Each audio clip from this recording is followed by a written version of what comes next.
फर्रुखाबाद की 40वीं लोकसभा के प्रत्याशी समाजवादी पार्टी से नवल किशोर साग को बनाया गया है। आइए हम उनसे बात करते हैं कि उनकी क्या प्राथमिकताएं रहेंगी और उन्होंने कैसे राजनीति कैरियर शुरू किया और कैसे राजनीति में आए हैं। डॉक्टर साहब, ये बताइए कि मतलब जो है कि आपने राजनीति कैरियर जो कैसे शुरू किया है और राजनीति में आपके आने की क्या इच्छा रही?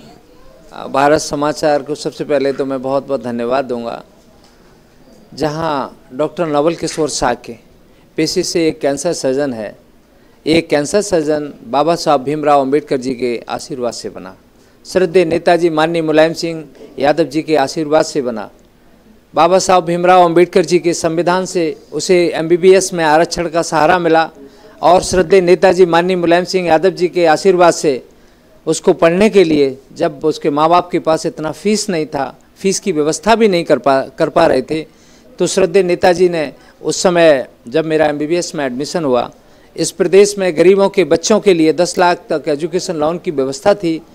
उस एजुकेशन लोन के चलते एक साधारण और गरीब परिवार का बेटा डॉक्टर नवल किशोर बनता है। तो ये इंस्पिरेशन बाबा साहब भीमराव अंबेडकर जी और श्रद्धेय नेताजी माननीय मुलायम सिंह यादव जी से ली कि आज जो इस प्रदेश में गरीबों के, पिछड़ों के, दलितों के और अगले समाज के भी गरीब परिवार के बच्चे हैं, जिनके माँ बाप देखते हैं कि सपना उनका भी बेटा MBBS करे, उनका भी बेटा IAS और PCS और बड़ी बड़ी नौकरियों में जाने का काम करे, कहीं न कहीं उन नौकरियों से और अच्छी एजुकेशन से दूर हो गया है। इसलिए ये सारी चीज़ें इंस्पिरेशन की तरह हुई और डॉक्टर नवल किशोर को राजनीति के रूप में लाने के लिए काम किए। सबसे बड़ी बात है कि भारतीय जनता पार्टी जो है पूरी तरीके से राम मंदिर और जातवाद को लेके जो है पूरी जनता को भ्रमित सी कर रही है और पूरा जो है इस समय भारतीय जनता पार्टी का पूरे प्रदेश में एक तरीके से डग्गा सा बजा हुआ है। तो ऐसी परिस्थिति में आप किस प्रकार जो जनता के सामने जो कैसे जाएंगे और क्या मतलब आपके मुद्दे रहेंगे? भारतीय जनता पार्टी को यहाँ तक पहुँचाने में सम्मानित जनता का हाथ रहा है और ये लोकतंत्र की ताकत है कि इस लोकतंत्र की ताकत ही जनता को राजा बनाती है और लोकतंत्र ही जो डेमोक्रेसी है, जो जनतंत्र है, वही जो ऊपर पहुंच गया अगर उनके अधिकारों की बात नहीं की और उनमें फेल अगर हो गया तो उसको धरातल पर लाने का भी काम करती है। और कहीं न कहीं आज पूरे भारत देश में इसी तरह का माहौल बना हुआ है। आपकी क्या जो है यहाँ पर प्राथमिकताएं रहेंगी? किन मुद्दों को लेकर आप चुनाव लड़ेंगे और किस मुद्दों को लेकर जनता के बीच जाएंगे कि आप क्या विकास कार्य कराएंगे? भाजपा ने अभी तक क्या विकास कार्य फर्रुखाबाद में कराए हैं?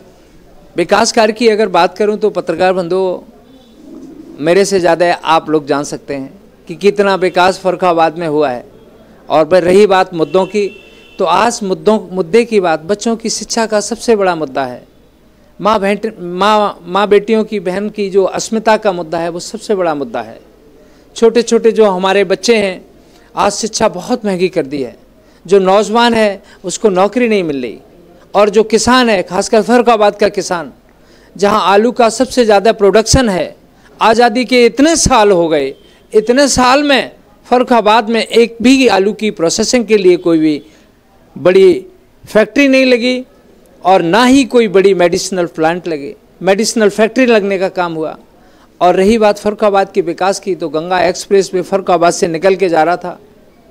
बड़े दुर्भाग्य की बात है कि जो सपने फर्रुखाबाद के लोगों ने देखे थे वो सपने उनके मायूस हो गए और 4 विधायक भारतीय जनता पार्टी ने यहाँ दिए और एक सांसद, एक माननीय सांसद जी भी भारतीय जनता पार्टी के होने के बावजूद भी जो गंगा एक्सप्रेस वे गंगा के बगल से निकल के जा रहा था, वो बगल के ज़िले के कद्दावर मंत्री यहाँ से उठा के वहाँ ले गए, उस गंगा एक्सप्रेस को भी बचा नहीं पाए। तो विकास आप जान रहे हो कि फर्रुखाबाद का कितना हुआ होगा। इसलिए विकास के मुद्दे हमेशा समाजवादी पार्टी में आगे रहने का काम किया है। आदरणीय अखिलेश यादव जी को देख लीजिए, इस उत्तर प्रदेश में कितना बेहतरीन एक्सप्रेस दे देने का काम किया। मैंने अभी थाईलैंड और कुछ दिनों पहले सिंगापुर की मैंने रोड्स देखी हैं, लेकिन ये आगरा एक्सप्रेस वे जो आदरणीय अखिलेश यादव जी ने बनाने का काम किया, उन एक्सप्रेस वे के आगे बहुत 1000 गुना अच्छा है। वो एक्सप्रेस वे भी यहाँ से फीके पड़ जाते हैं। भारतीय जनता पार्टी सांसद मुकेश राजपूत हैं जो बड़े बड़े दावे कर रहे हैं कि हमने फर्रुखाबाद के लिए जो इधर जो है 10 सालों में बहुत विकास कार्य किया है और बहुत जनता जो है उनसे खुश है। तो आप क्या मतलब जो है कि उन्होंने ऐसे कौन से विकास कार्य किए हैं या उन्होंने नहीं किए जो आप जनता से जो है उनके विकास कार्यों को मतलब जो लेके जाएंगे, उन्होंने कौन से विकास कार्य नहीं किए जिसको आप जनता जो है आप विकास कार्य कराएंगे जिससे जनता जो है आपसे खुश होगी? मैं कहना चाहूँगा भारत समाचार के माध्यम से, अभी आज में 5वां दिन है मात्र, 23 तारीख को टिकट डिक्लेयर समाजवादी पार्टी की तरफ से हुआ और इन 5 दिनों में समाजवादी पार्टी के प्रत्याशी डॉक्टर नवल किशोर की लोकप्रियता के आगे भारतीय जनता पार्टी के होश खराब हो गए। आप देख रहे हो प्रदेश के माननीय उप मुख्यमंत्री जी और पूर्व भारतीय जनता पार्टी के प्रदेश अध्यक्ष व वर्तमान जल मंत्री साहब हमारे ऊपर अर्ण ज्ञान बयानबाजी कर रहे हैं।